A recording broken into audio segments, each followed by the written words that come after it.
है। आज हम कोरोना पेंडेमिक से दुरुस्त हुए रुग्ण के बारे में उनके फेफड़ों की कार्यक्षमता बढ़ाने के हेतु कुछ ब्रीथिंग एक्सरसाइज का अभ्यास हम यहाँ पे करने जा रहे हैं। मैं सभी से अनुरोध करता हूँ कि हमारे फेफड़े श्वसन क्षमता का या श्वसन संस्था का महत्वपूर्ण अंग है। फेफड़ों की कार्यक्षमता बढ़ाना हमारे श्वसन क्षमता की कार्यक्षमता बढ़ाने जैसा है। अगर हम हमारे फेफड़ों के अंदर जमा हुआ श्लेष्म या कफ इसको अगर बाहर करते हैं तो हमारा फेफड़ों की कार्यक्षमता बहुत ज़्यादा बढ़ जाती है। खासकर फेफड़ों के अंदर जो वायुकोश है इनकी कार्यक्षमता बढ़ाने के लिए फेफड़ों के अंदर का जमा श्लेष्म या कफ बाहर निकलना बहुत ज़रूरी है। और ये श्लेष्म बाहर निकालने के लिए कुछ विधि या कुछ एक्सरसाइज ब्रीथिंग एक्सरसाइज है, उसका अभ्यास हम यहाँ पे आज करने जा रहे हैं। सबसे महत्वपूर्ण जो बात है कि फेफड़े के अंदर जमा हुआ श्लेष्म इसको मुंह के द्वारा एक्सहेलेशन या प्रश्वास के द्वारा हम इसको बाहर निकाल सकते हैं। कपालभाति जैसी एक्सरसाइज के द्वारा हम इसे बाहर निकाल सकते हैं या हम भस्त्रिका प्राणायाम जो है इसके द्वारा भी हम इसको बाहर निकाल सकते हैं। तो हम सबसे पहले जो करने जा रहे हैं कि मुंह के द्वारा प्रश्वास करके कफ को बाहर निकालें। इसके लिए सबसे पहले तो हमें वज्रासन या किसी ऐसे आसन में बैठना है घुटनों के बल, ताकि हम इसको अच्छी तरीके से कर पाए। और ये करते समय हमें सबसे महत्वपूर्ण जो बात है कि हाथों को ऐसा करना है और हाथों के ऊपर शीर्ष को रखना है। उसके बाद हमारा हिप का पोर्शन जो है वो ऊपर की ओर रहेगा, सिर नीचे की ओर, और नाक के द्वारा श्वास को अंदर लेना है और मुंह के द्वारा श्वास को फोर्सफुली बाहर छोड़ना है। मैं फिर से दोहराता हूँ कि नाक के द्वारा श्वास को अंदर लेना है और मुंह के द्वारा फोर्सफुली श्वास को बाहर छोड़ना है, प्रश्वास करना है। इसका अभ्यास करते हैं।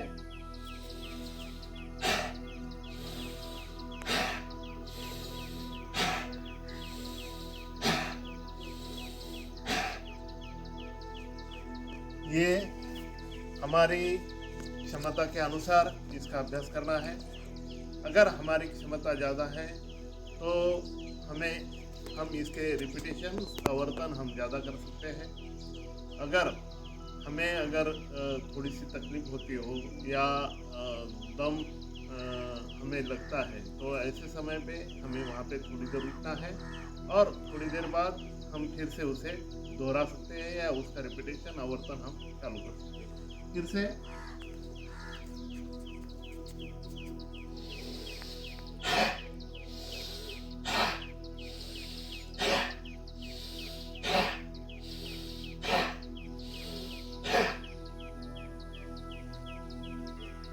इस तरह से हम मुंह के द्वारा प्रश्वास करके हमारे फेफड़ों के अंदर जमा हुआ कफ या श्लेष्म बाहर निकल सकते हैं। ऐसी एक्सरसाइज करते समय कभी कभी मुंह से कफ बाहर निकल सकता है, तो बाजू में अपने साथ एक रुमाल रखे, रुमाल से हम मुंह वगैरह पोंछ सकते हैं। और ये एक्सरसाइज अगर हम हर दिन 2-4 हफ्ते करते हैं तो निश्चय ही हमारे फेफड़ों की क्षमताएं बहुत ज़्यादा बढ़ती हैं। और फेफड़ों का दूसरी एक्सरसाइज जो है कि कपालभाति, इसके अंदर हम कपालभाति के लिए वज्रासन, पद्मासन, सुखासन किसी भी स्थिति में बैठ सकते हैं। और उसके अंदर सबसे महत्वपूर्ण जो बात है कि पीठ का वर्टिब्रा जो है, हमारा वर्टिब्रा जो है वो बहुत ही सीधा होना जरूरी है। और वर्टिब्रा को सीधा रखते हुए श्वास प्रश्वास सामान्य तरीके से दीर्घ श्वास साथ लेना है, सांस को बाहर छोड़ना है। तो बाद में हम कपालभाति स्टार्ट करते हैं। कपालभाति स्टार्ट करने के लिए सबसे महत्वपूर्ण जो चीज़ है कि पेट को फोर्सफुली अंदर लेना है और सांस को बाहर छोड़ना।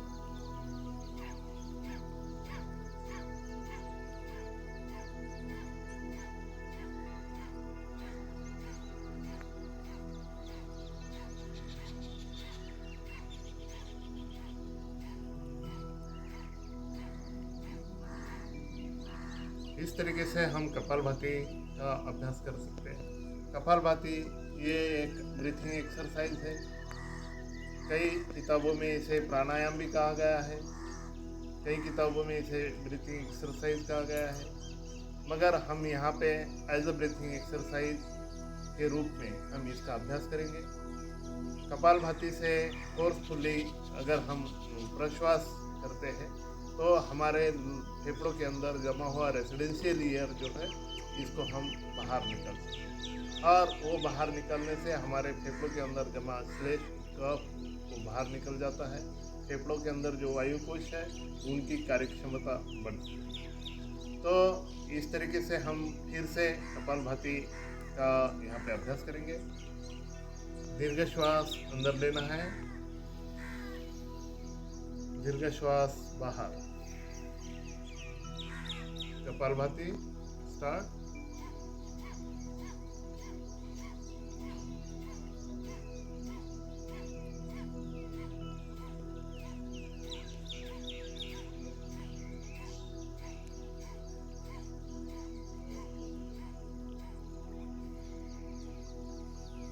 इस तरीके से हम कपालभाति का अभ्यास करते हैं। इसके बाद सबसे महत्वपूर्ण जो बात है कि भस्त्रिका प्राणायाम। भस्त्रिका प्राणायाम के लिए दोनों हाथ सामने की ओर और हाथ ऊपर जाते समय सांस को अंदर लेना है और हाथ नीचे लेते समय सांस को बाहर छोड़ना है। तो ये बहुत ही आसान तरीका आर्ट ऑफ लिविंग के जो कोर्सेज चलते हैं, श्री श्री रविशंकर जी के मार्गदर्शन के अंदर जो कोई आर्ट ऑफ लिविंग के क्लासेस चलते हैं उसके अंदर ये भस्त्रिका प्राणायाम बहुत ही अच्छी तरीके से सिखाया जाता है। तो उसका अभ्यास हम करेंगे। हाथ की हथेलियाँ बंद और हाथ ऊपर लेते समय हाथ की जो उंगलियां हैं उनको स्प्रेड आउट करना है, और नीचे लेते समय हाथ की उंगलियां बंद करते समय उसको फोर्सफुली नीचे लेना है और सांस को बाहर छोड़ना है। उसका अभ्यास करते हैं।